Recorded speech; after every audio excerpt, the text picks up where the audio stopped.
नक्की मोह म्हणजे काय हे अजून सोप्या रीतीने समजावून सांगण्यासाठी एक उदाहरण लक्षात घ्या। एखाद्या मुलाला त्याच्या आईने 100 रुपये द्यावे आणि सांगावं की बाजारात जाऊन 2 लिटर दूध आणि कोथिंबीर घेऊन ये, आणि त्या मुलाने ते 100 रुपये घेऊन तो बाजारात जावा, पण कोथिंबीर आणि दूध आणायचं सोडून तो मात्र चॉकलेट आणि बिस्किट घेऊन घरी यावा। अगदी त्याप्रमाणे भगवंताने हा जन्म आपल्याला कशासाठी मिळालेला आहे? स्वची अनुभूती करून घेण्यासाठी। आपण कोण आहोत, आत्म म्हणजे काय, आत्मदर्शनासाठी, आत्मबोधासाठी हा मनुष्य देह आपल्याला मिळालेला आहे।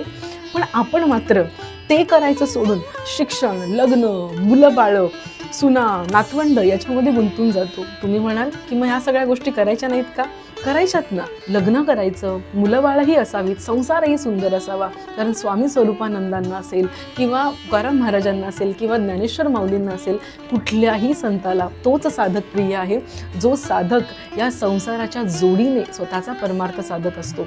एके ठिकाणी रामकृष्ण परमहंस तर म्हणतात की संन्यास घेऊन गिरीकंदरामध्ये जाऊन, वनामध्ये जाऊन त्या ठिकाणी परमात्म्याची प्राप्ती करून घेणं एक वेळ सोपं आहे, पण जो साधक या संसारामध्ये राहून, या संसाराच्या या भुललेल्या जगामध्ये राहून स्वतःच्या मनाचा आत्मनिग्रह करत भगवंताची प्राप्ती करून घेतो ना, तो खरा साधक मोठा मानला पाहिजे, असं स्वतः रामकृष्ण परमहंस म्हणतात।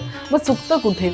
लग्न करायचंय, बायको असावी, नवरा असावा, मुलं असावीत, सुना असाव्यात, नातवंड असावीत, पण माझी बायको, माझा नवरा, माझी नातवंड, माझी मुलं हा माझा शब्द जिथे जिथे लागत जातो ना, तिथे तिथे आपण मोहाला बळी पडत असतो। श्रोते हो, मोह, अर्जुनाला झालेला हा मोह हा फार मोठ्या क्षणातला आहे, जिथे खूप मोठं युद्ध छेडलं गेलेलं आहे आणि त्या युद्धाच्या परिणामावरती या भारतवर्षाचं भविष्य अवलंबून आहे।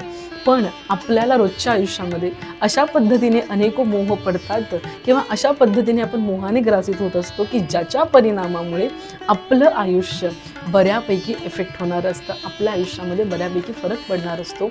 लांब कशाला जा, रोजच्या आयुष्यामध्ये ऑफिसला जाणं हे माझं कर्तव्य कर्म आहे, पण तिथे न जाता मी थोडा वेळ मित्रांना भेटायला जाऊ का, मी मूवी पाहायला जाऊ का, किंवा मग मी फिरायला जाऊ का, मी बंक मारू का, या सगळ्या गोष्टी वाटणं याला सुद्धा मोहच म्हणतात। त्याच्यामुळे मोह, अर्जुनाला झालेला मोह, जो अर्जुन विषाद योगामध्ये अर्जुनाला झालेला मोह आहे, तो अतिशय मोठ्या प्रमाणात किंवा तीव्र प्रतीचा असला तरी आपल्याला रोजच्या आयुष्यामध्ये असे छोटे छोटे मोह होतच असतात आणि बॅकग्राऊंडला एक खूप मोठा मोह आपल्या मनात असतो जो आपल्याला आत्मप्राप्तीपासून वंचित ठेवत असतो। सो आपल्या या मोहावरती नक्की विचार करा। गीतेची सुरुवात, जो अर्जुन विषाद योग आहे, तो आपल्या सगळ्यांच्या आयुष्यावरती पुरेपूर परिपूर्ण रीतीने ॲप्लिकेबल आहे। फक्त विचार करण्याची गरज आहे। सो या गोष्टीवरती नक्की विचार करा।